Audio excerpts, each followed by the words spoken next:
만일 누군가가 여러분의 가정을 보면서 문제 있는 가정 또는 믿음이 없는 가정이라고 말한다면 여러분들은 그 말을 아무런 이의도 제기하지 않은 채 받아들이시겠습니까? 분명 여러분들은 목사님이 무슨 근거로 그런 말씀을 하십니까? 라고 반론을 제기할 겁니다. 맞습니다, 여러분. 그 누구도 함부로 저와 여러분의 가정에 대해서 이러쿵저러쿵 논할 자격이 없어요. 그런데 여러분, 우리 가정을 대해서 말할 수 있는 유일한 분이 있다면 다름 아닌 하나님이십니다.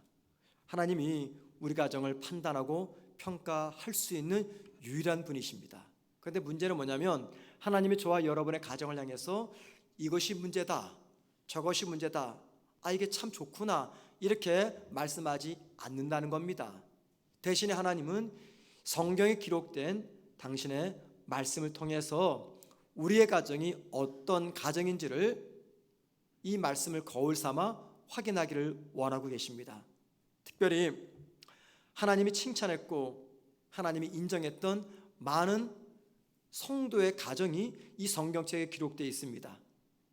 그 성도의 가정을 모델로 삼고 거울로 삼아서 우리 가정을 비춰본다면 그 말씀을 통해서 우리 가정의 문제점이 무엇인지, 하나님이 어떤 문제를 지적하시는지 우리는 확인할 수가 있는 것이죠.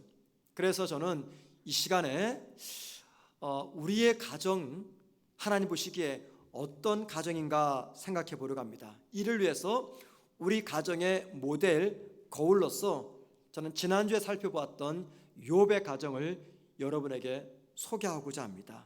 왜냐하면 욥은 하나님께서 사랑하셨고 칭찬하셨던 한 가정의 가장이었기 때문입니다.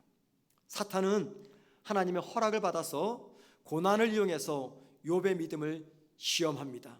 자, 욥은 연이은 재앙으로 평생을 모아두었던 재산이 하루아침에 날아갑니다. 10명의 자녀들이 한날 한시에 한꺼번에 다 죽습니다. 이건 고난이 아니라 재앙입니다. 재앙. 그러니까는 재앙 같은 고난이 욥에게 찾아온 거죠. 자, 그때 욥이 어떤 반응을 보입니까? 두 가지의 반응을 보입니다. 첫 번째는요, 오늘 20절 말씀 보니 욥이 일어나 겉옷을 찢고 머리털을 밀고 라고 말합니다. 겉옷을 찢습니다. 머리를 밉니다. 이건 뭐라냐면 극도의 슬픔의 감정을 표현하는 것입니다. 그러니까는 욥은 자기 가정에 찾아온 재앙 같은 고난 앞에서 제일 먼저 보인 반응은 슬픔이었습니다. 두 번째, 오늘 본문 20절 뒷부분과 21절 보세요. 땅에 엎드려 경배하고 가로되 내가 모태에서 알몸으로 나왔사온즉 또한 알몸이 그리로 돌아가올지라 주신 이도 여호와시오 거두신 이도 여호와시오니 여호와의 이름이 찬송을 받으실지니이다 하고, 욥이 보인 두 번째 반응은 그가 섬겼던 하나님을 경배하는 것이었어요. 욥이 재앙의 순간에 하나님을 경배했는데 그 경배 내용이 어떤 내용입니까? 내가 이 땅에서 누리는 모든 것들은 다 하나님께서 공급하신 것이고 하나님이 다시 그것을 거두어 가시니 하나님 마땅합니다 라는 고백인 것입니다. 그리고 2장 10절에서는요 욥이 입술로 범죄하지 아니했다라고 이야기합니다. 사탄이 욥의 가정을 고난 속으로 집어넣으면서 무엇을 기대했습니까? 욥이 입술로 하나님을 저주하거나 하나님을 부인하는 것이었어요. 그런데 비록 자녀를 잃은 슬픔 때문에 많이 힘들어했지만 그럼에도 욥은 그 상황 속에서 사탄이 기대하는 것처럼 하나님을 저주하거나 하나님을 부인하지 않았습니다. 오히려 자기에게 주어져서 자신이 그동안 누렸던 재물, 건강, 가정, 자녀 이 모든 것들이 하나님께서 주신 것이고 하나님이 이제 그 모든 것들을 거두어 가셨음을 고백하면서 극도의 슬픔 가운데서도 하나님을 찬양을 한 것입니다. 우리 가정에 필요한 것들을 공급하시는 분이 하나님이며 하나님이 그것을 다시 거두어 가셨다라고 말하는 이 욥의 고백 속에는요, 우리가 꼭 기억해야 될 정말 중요한 신앙의 내용이 내포되어 있습니다. 그것은 하나님이 욥의 가정의 중심이었고 하나님이 욥의 가정의 주인이셨다는 것입니다. 하나님이 욥을 칭찬하신 이유는 바로 이것 때문이었어요. 하나님이 자기 가정의 중심이며 주인이었음을 욥이 인정했기 때문입니다. 그래서 여러분, 오늘 욥의 가정에 관한 이야기가 저와 여러분에게 던지는 화두가 있습니다. 그게 뭐냐면, 누가 우리 가정의 주인이며 누가 우리 가정의 중심인가 하는 것입니다. 하나님이 이 부족한 저에게 이 말씀을 준비하면서 여러분에게 전하게 하신 것은요, 이 사실을 다시 한번 정립하기 위함입니다. 여러분, 누가 여러분의 가정의 중심입니까? 여러분입니까? 하나님입니까? 누가 여러분의 가정의 주인이십니까? 여러분입니까? 하나님입니까? 하나님이 우리 가정의 중심과 주인이심을 고백하는 분들은 무엇을 인정할까요?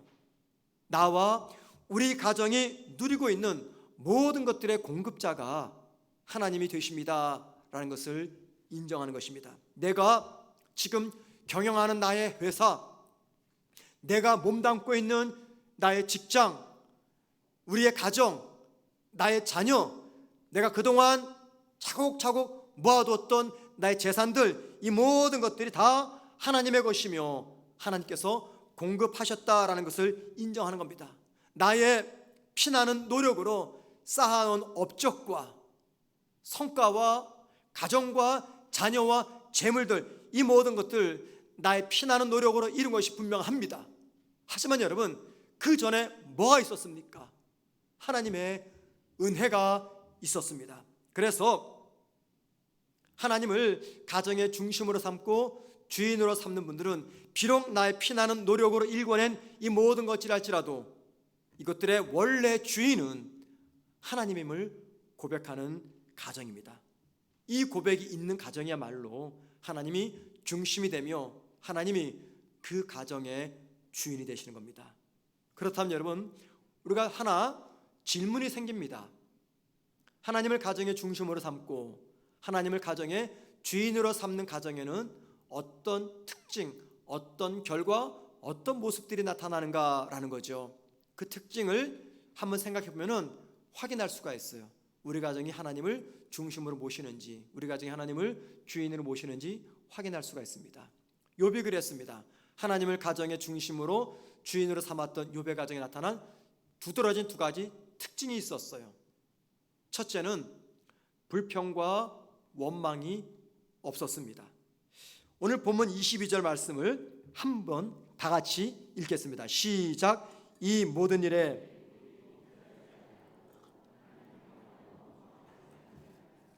여기 이 모든 일, 어떤 일입니까? 재산을 잃은 일입니다. 자녀를 잃은 재앙을 말합니다. 그러니까는 욥과 가정에 찾아온 그 재앙 앞에서 욥은 범죄하지 않았고 원망하지 않았다. 이 말, 이게 무슨 말입니까? 하나님을 향해서 또는 옆으로 사람들을 향해서 원망하거나 불평하지 않았다, 그 말입니다. 자, 여러분, 사탄이 욥과 그의 가정을 고난의 터널로 집어넣을 때 무엇을 기대했습니까? 멀쩡히 잘 살아가는 욥과 그의 가정을 고난이라고 하는 이 터널 속에 집어넣을 때 사탄이 뭘 기대했어요? 욥기 1장 11절입니다. 이제 주의 손을 펴서 그의 모든 소유물을 치소서. 그리하시면 틀림없이 주를 향하여 욕하지 않겠나이까. 여기 욕하지 않겠나이까, 이 말은 저주하지 않겠나이까, 그 말입니다. 사탄이 기대한 게 이겁니다. 욥과 그의 가정을 고난의 터널로 집어넣으면 분명히 그 속에서 욥이 입술을 열어서 하나님을 향해서 불평하거나 하나님을 저주할 것이다, 이런 기대를 가지고 있었던 거죠. 그런데 사탄의 기대와는 달리 욥과 그의 가정은 하나님 욕하거나 저주하거나 불평하거나 원망하지 않았습니다. 자, 여러분, 한번 생각해 보세요. 욥과 그의 가정이 왜 하나님을 원망하지 않았을까요? 모든 걸 잃었습니다. 이 그라운드 제로라는 말 들어보셨죠? 다 무너져서 아무것도 없어요. 그런 상황이 돼도 욥과 그의 가정은 하나님을 원망하지 않고 하나님을 저주하지 않고 하나님을 비난하지 않았습니다. 무슨 이유 때문일까요? 왜 그렇습니까? 그것은요, 애초부터 욥은 자신이 가진 것들을 자기 소유라고 생각한 적이 없었기 때문입니다. 애초부터 가정의 주인은 자기라고 생각한 적이 없었기 때문입니다.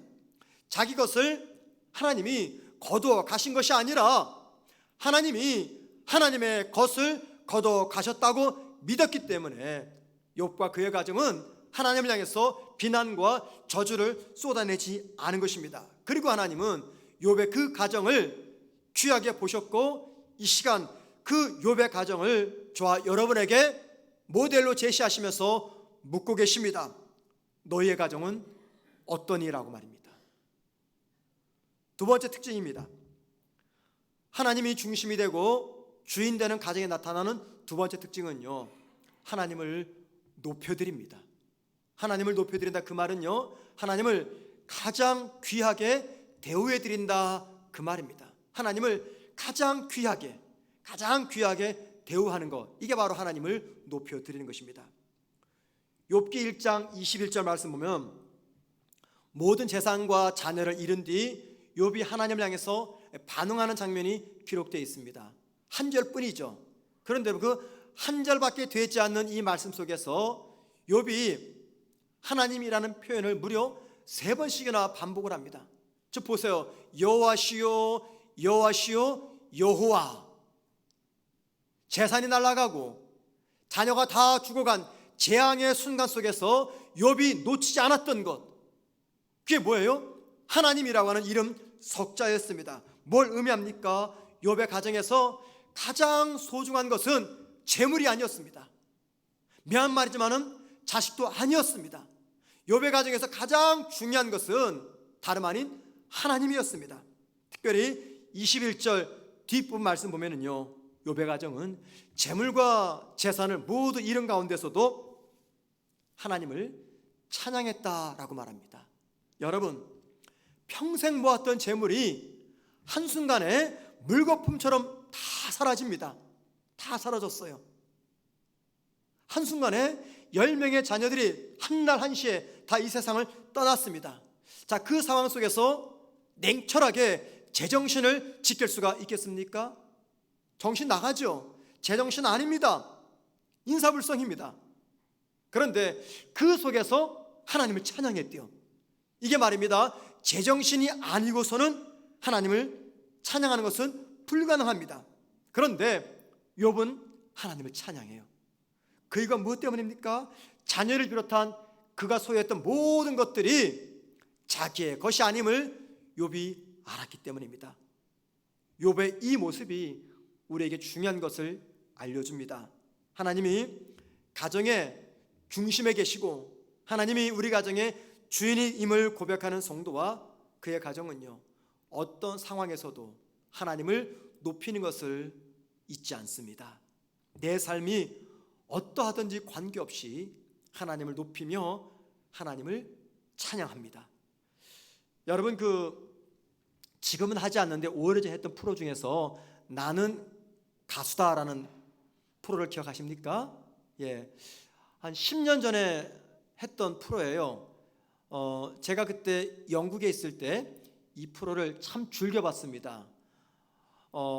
한국에서는 금요일 날 저녁에 하고 영국에서 제가 인터넷으로 토요일 날 이거를 봤던 기억이 나요. 내용이 이런 거죠. 매주 7명의 가수가 등장합니다. 그리고는 다른 가수의 노래를 편곡해서 부르고 500명 일반 청중들의 판정에 의해서 한 주에 한 명씩 탈락이 되는 프로입니다. 7명의 가수는요, 자기들을 도와주는 매니저가 있었어요. 그 매니저는 그 프로그램이 진행되는 동안의 매니저인데 주로 다 유명 연예인입니다. 그러니까 가수 한 명과 유명 연예인 매니저가 한 짝을 이루어요. 자, 이 프로를 재미있게 잘 보다가 어느 날 그냥 안 보게 돼버렸어요. 이유는 제가 좀 성격이 못돼서 그래요. 기사를 보니까는 출연 가수들의 출연료가 이 가수들의 매니저 역할을 감당했던 연예인보다 더 적다는 겁니다. 예를 들면 1등 했던 임재범 씨 같은 경우에는 한 회당 출연료가 200만 원이에요. 그런데 그 임재범 씨의 매니저 역할을 했던 연예인들은 그보다 훨씬 높아요. 모든 매니저들이 다 그랬다는 거예요.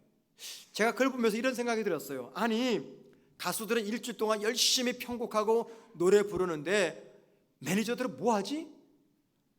그때 잠깐 나와가지고 웃긴 이야기 몇 마디 던지고 더 많은 돈을 받아가요.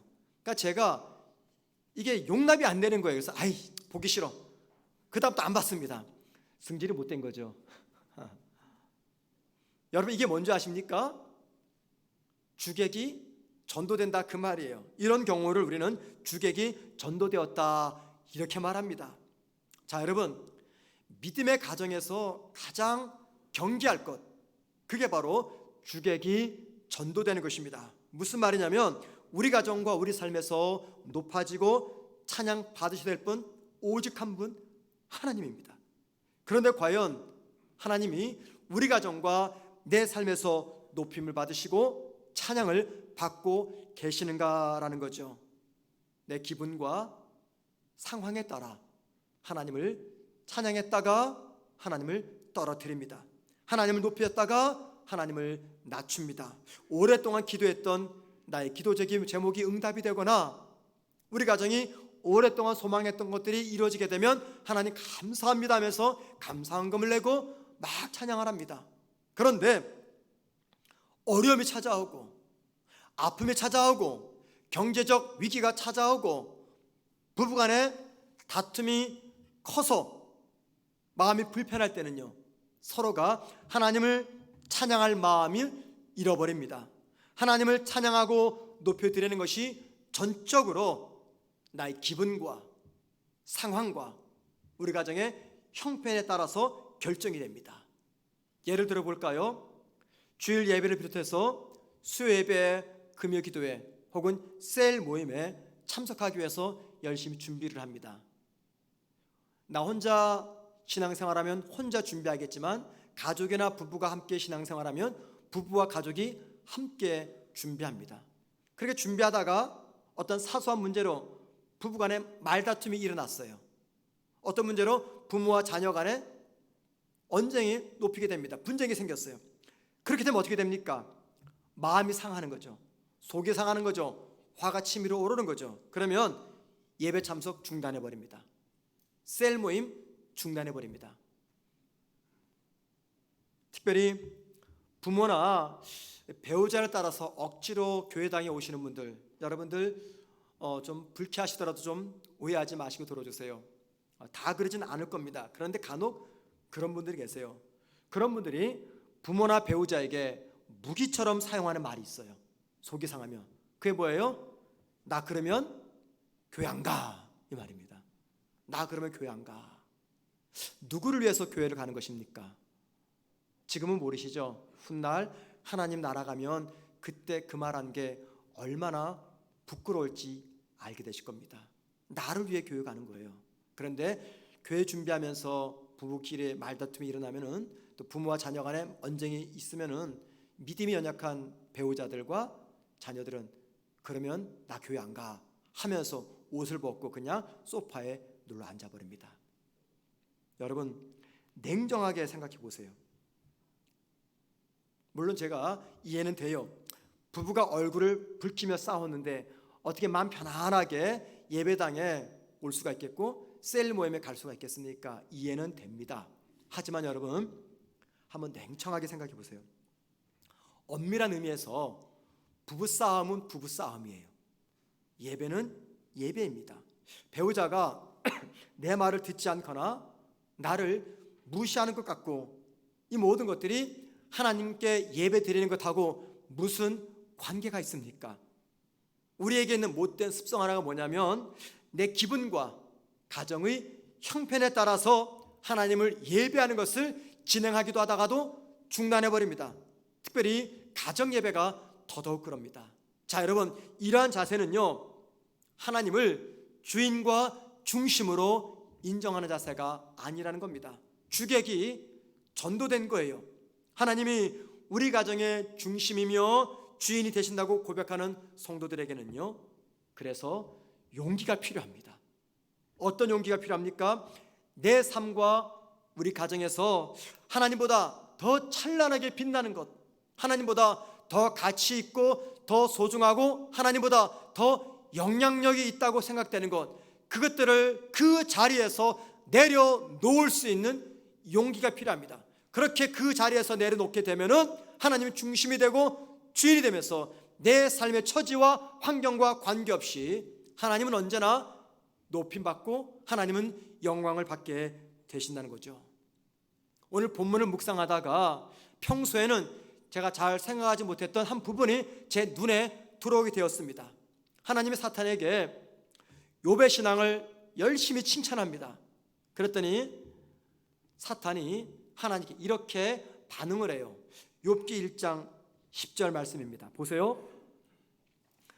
주께서 그와 그의 집과 그의 모든 소유물을 울타리로 두르심 때문이 아니니까 주께서 그의 손으로 하는 바를 복되게 하사 그의 소유물이 땅에 넘치게 하셨음이니이다. 자, 여러분, 이 말씀은요, 지금 사탄이 예수님께 하나님께 하는 말씀이에요. 하는 말이에요. 이 말씀 보면은 사탄이 지금 뭔가를 인정하고 있어요. 사탄이 뭘 인정합니까? 우리가 이 땅에서 누리는 재물과 건강과 그리고 자손은 하나님이 주셔서 누릴 수 있음을 지금 사탄도 인정한다는 것입니다. 하나님이 주셔야 받을 수 있고 하나님이 거둬가시면 아무것도 가질 수 없다는 것을 지금 사탄이 인정하고 있어요. 저는 이 말씀을 묵상하면서 이런 생각이 들었습니다. 사탄도 이 사실을 알고 있는데 왜 우리는 이 사실을 인정하지 못하는 것인가? 여러분 인정하십니까? 사탄도 알고 있잖아요. 그런데 우리는 인정을 못해요. 우리는 어떻게 생각합니까? 내가 열심히 일하기 때문에 의식주 문제가 해결되는 것이라고 생각을 합니다. 내가 열심히 운동하고 내가 열심히 몸 관리하고 내가 열심히 몸에 좋은 약 먹으니까, 음식 먹으니까 내가 건강하다고 생각합니다. 내가 열심히 일해서 돈을 벌어 내 자녀들을 잘 키우고 그 돈으로 학원 보내고 과외 보내기 때문에 내 자녀들이 무럭무럭 잘 자라고 공부도 잘하는 것이다 생각을 합니다. 그런데 사탄은 그게 아니라고 이야기해요. 여러분들, 우린 그렇게 생각하는데, 하나님 믿는 저와 여러분은 그렇게 생각하는데, 하나님을 반대하는 사탄은 그렇게 생각하지 않습니다. 우리가 누리는 모든 것들은 하나님이 주셨기 때문이라고 이야기합니다. 사탄도 인정하는 이것을 왜 우리는 인정하지 못하는 것입니까? 사탄이 인정하는 것처럼 우리도 인정해야 됩니다. 뭘 인정합니까? 하나님의 은혜가 아니면 우리의 가정은 절대 세워질 수 없음을 인정하셔야 됩니다. 만약에 사탄이 인정하는 것을 나도 인정하게 되면 어떤 변화가 찾아올까요? 다른 거 아닙니다. 우리 가정의 중심과 주인이 하나님이심을 내가 인정합니다. 그리고 무엇을 하든지 내가 주인 노릇하지 않습니다. 어떤 상황에서든지 위로는 하나님을 향해서, 옆으로는 가족과 사람들을 향해서 불평과 원망 그리고 책임 전가를 하지 않습니다. 그리고 어떤 경우에도 내 삶의 처지와 분위기와 상황과 관계없이 하나님을 높여드리며 하나님을 찬양하게 됩니다. 말씀을 정리하겠습니다. 우리가 예수를 구주로 영접하면 두 가지 변화가 주어집니다. 첫째는 신분의 변화요, 둘째는 수준의 변화입니다. 우리가 죄인이라는 신분에서 의인이라는 신분으로 바뀌어요. 사탄의 자녀라는 신분에서 하나님의 자녀라는 신분으로 바뀝니다. 여러분, 그 신분의 변화 다음이 어떤 변화입니까? 수준의 변화입니다. 수준의 변화. 하나님 자녀라는 신분을 가졌다면 그 신분에 맞는 수준으로 변해야 됩니다. 세상을 변화시키며 세상을 향해 선한 영향력을 끼치는 성도가 누구입니까? 신분의 변화만을 놓고 고민하면서 출구하는 성도가 아니에요. 신분의 변화를 넘어서 수준의 변화를 위해서 자신과 치열하게 싸우는 성도, 그런 성도가 세상에서 빛이 되며 소금이 되는 것입니다. 자, 여러분, 예수 믿는 우리 가정을 믿음의 가정이라고 이야기합니다. 믿음의 가정, 신분의 변화입니다. 하나님 있는 믿음의 가정이 되었다면 그 신분에 맞는 수준 있는 가정으로 변하셔야 됩니다. 어떤 수준입니까? 여러 가지 있을 수 있어요. 제가 한 가지 말씀만 전하고 설교를 마치겠습니다. 마태복음 15장 21절 이하를 보면은 이방 여인이었던 가나안 여인이 딸을 고쳐달라고 예수님께 찾아옵니다. 그랬더니 예수님은 그 여인에게 매몰차게 반응을 하면서 여인에게 상처를 주는 말합니다. 마태복음 15장 26절입니다. 자녀의 떡을 취하여 개들에게 던짐이 마땅하지 아니하니라. 자, 자신을 괴 취급하는 예수님의 말씀에 여인은 이렇게 반응합니다. 그 다음 절 마태복음 15장 27절입니다. 개들도 제 주인의 상에서 떨어지는 부스러기를 먹나이다. 예수님은 이 여인의 이 말을 들으시고 굉장히 고무된 반응을 보이십니다. 그 다음 절 28절이에요. 여자여, 내 믿음이 크도다. 내 소원대로 되리라.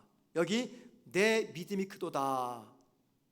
헬라어 문장으로 번역을 하면 문자상 이렇게 번역이 됩니다. 그런데 항상 그렇잖아요. 그 문자 뒤에 숨어있는 진짜 의미가 있잖아요. 헬라어를 사용했던 그 문화권 속에서 내 믿음이 크도다, 이 말은요 이런 뜻이에요. 너로 인하여 내가 커졌다, 그 뜻이에요. 내 믿음이 크도다, 그 말은 너 때문에 내가 커졌다, 그 말이에요. 아니, 예수는 무슨 이유 때문에 가나안 여인에게 이 말하는 겁니까? 여인이여, 너 때문에 내가 커졌다. 왜 이 말하는 것입니까? 왜 주님이 가나안 여인 때문에 커진 것입니까? 예수님 당시 이스라엘 사람들은 예수님을 구원자, 메시아로 인정하지 않았습니다. 시골 나사렛 출신 촌사람 또는 목수의 아들로 인정했어요. 그런데 마태복음 15장 22절 말씀 보면 예수님을 찾아왔던 이 여인이 예수님 불렀던 호칭이 뭐냐면 다윗의 자손입니다. 다윗의 자손이요, 이 말은 예수님, 당신은 이스라엘 사람들이 오랜 세월 동안 기다려왔던 민족의 구원자이며 메시아입니다, 그 뜻입니다. 사람들은 예수님의 신분을 인정하지 않았어요. 무시했습니다. 낮췄습니다. 그런데 이 여인은 그 예수님을 다윗의 자손이라고 높여주셨어요. 당시 사람들은 예수님의 능력을 인정하지 않았어요. 예수님이 귀신을 쫓아내니까 뭐라고 말했습니까? 귀신의 왕이 예수에게 들려가지고 귀신을 내쫓은 것이다 라고 비아냥거렸어요. 그런데 지금 여인은 뭐라고 말합니까? 예수님의 부스러기 능력만으로도, 밥상에서 떨어지는 밥풀떼기 같은 그 작은 능력만으로도 내 딸은 고침받을 수 있습니다, 그 고백합니다. 이 여인에 의해서 예수님의 신분과 예수님의 능력이 어떻게 된 거예요? 커진 거예요. 그 주님 뭐라고 말씀하십니까? 너로 인하여 내가 커졌다 말씀하고 있는 것입니다. 그리고 여러분, 이 여인을 향한 예수님의 이 고무된 반응이 바로 저와 여러분의 가정을 향한 반응이 되어야 됩니다. 너희 가정 때문에 내가 커졌다. 여러분, 예수 믿는 믿음의 가정인 우리가 어느 수준까지 올라가야 됩니까? 예수님을 크게 세우고 높이고 만드는 그 수준까지 올라가야 됩니다. 예수를 믿는 믿음의 가정에는요, 잘 들어보세요, 두 종류의 가정이 있습니다. 좀 마음 불편하더라도 들어보세요. 예수 믿는 가정에는 두 분류의 가정이 있어요. 한 가정은 예수님을 크게 드리는 가정이 있습니다. 다른 한 가정은 예수님을 점점 작게 만드는 가정이 있습니다. 작게 만드는 가정, 어떤 가정입니까? 가족 구성원끼리 참을성도 없습니다. 이해심도 없습니다. 배려심도 없습니다. 쉽게 분노합니다. 자기 고집만 내세웁니다. 폭언을 쏟아냅니다. 매사에 마치 싸움닭처럼 싸우자고 달려듭니다. 성도들 가정에 그런 가정이 있나요? 그런 가정은 예수님을 점점 작게 만드는 가정입니다. 그 이유가 있습니다. 가족 구성원들 마음 중심의 그 가족 공동체의 중심이, 주인이 하나님이 아니라 내가 되기 때문입니다. 반대로 시간이 지나갈수록 하나님을 크게 만드는 가정이 있습니다. 인내와 자비와 이해심으로 참고 절제하며 용납하며 마침내 화평을 이룹니다. 여러분, 왜 그렇습니까? 그 이유는 그 가정을 구성하는 가족원들 중심 마음의 왕으로, 주인으로 우리 주님이 계시기 때문입니다. 이 차이입니다. 우리 가정의 중심이 누구냐, 주인이 누구냐, 거기에 따라서 하나님을 크게 만드는 가정이며 하나님을 작게 만드는 가정이다, 그 말입니다. 하나님이 믿음의 가정인 저와 여러분의 가정에 원하시는 것이 있어요. 기대하는 것이 있습니다. 우리 가정을 통해서 하나님이 세상에서 크게 부각되고 높임을 받는 것입니다. 하나님이 당신을 믿는 저와 여러분에게 기대하는 것이 있어요. 하나님의 자녀라는 신분의 변화뿐 아니라 수준의 변화를 통해서, 신분의 변화를 뛰어넘는 수준의 변화를 통해서 하나님이 크신 분임을 세상에 드러내는 것입니다. 평생 모았던 재물들 신기루처럼, 거짓말처럼 한순간에 사라져 버렸어요. 눈에 넣어도 아프지 않을 10명의 자녀들이 한순간, 한날 한시에 똑같이 이 세상을 떠나고 말았습니다. 비극이죠. 재앙입니다. 이 비극과 재앙이 욥의 가정에 찾아왔는데, 여러분, 이것이요, 비극과 재앙으로 끝나지 않습니다. 그렇게 끝나지 않아요. 이 비극은, 이 재앙은 하나님이 얼마나 위대하시며 하나님이 얼마나 크신 분임을 증거하는 통로가 되었습니다. 그래, 여러분, 욥의 가정이 어떤 가정인지 아십니까? 사람의 앉고 일어섬, 하늘을 날아다니는 참새 한 마리도 하나님의 허락과 섭리와 주권이 없으면 떨어지지 못한다는 것을 우리에게 증언해주는 하나님의 계시의 전달자가 되었던 것입니다. 욥의 가정은 하나님의 계시의 전달자였어요. 자, 그럴 수 있었던 것은 하나님이 욥의 가정의 중심과 주인으로 계셨기 때문입니다. 그럴 수 있었던 것은 욥의 가정은 어떤 경우에도 하나님을 높이는 가정이었기 때문입니다. 여러분, 오늘 말씀을 마치면서 여러분에게 제가 질문드립니다. 여러분의 가정의 중심과 주인은 누구입니까? 여러분의 가정은 우리 하나님을 크게 만드는 가정입니까? 하나님을 점점 작게 만드는 가정입니까? 여러분의 가정에 불평과 원망이 언제나 차고 넘칩니까? 아니면 여러분의 가정에서 하나님을 찬양하는 고백이 터져 나옵니까? 하나님을 가정의 중심과 주인으로 삼아서 하나님을 더 크게 만드는 저와 여러분 되기를 주님의 이름으로 축원을 드립니다. 자, 말씀을 기억하면서 찬양하십니다.